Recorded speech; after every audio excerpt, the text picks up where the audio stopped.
5 French extremists on death row in Iraq have appealed to the UN to pressure France into bringing them home, their lawyer said Thursday, adding they were suffering inhumane treatment.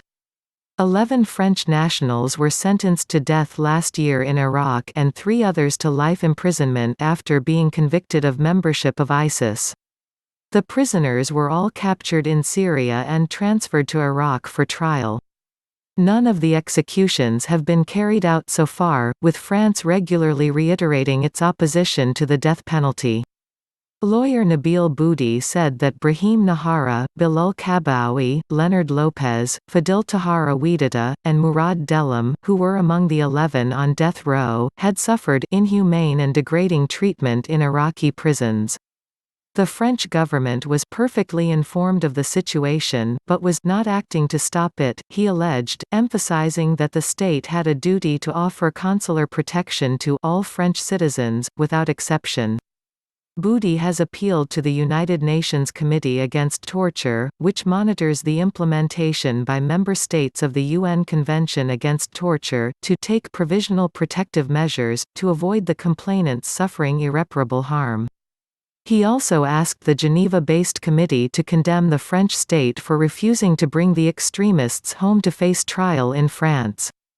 In a letter sent to their families in January, published by French daily Libération and seen by AFP, 2 of the French convicts complained of incessant threats, verbal and physical, from militia working inside Baghdad's Rousafa prison. "Some of us have been tortured and humiliated.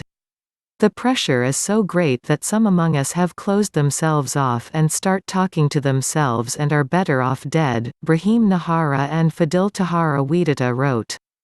A visiting French official had told them in December there was nothing he could do, they added.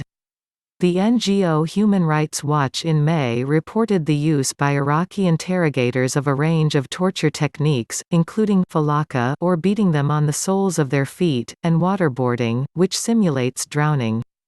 Last week, France's National Consultative Commission on Human Rights, which advises the government, recommended that they be brought back home.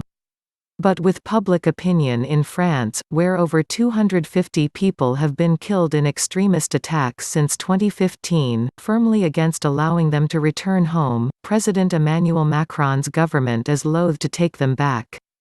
So far, the government has only taken back extremists' children. To date, 17 children have been repatriated and placed with family members or in state care.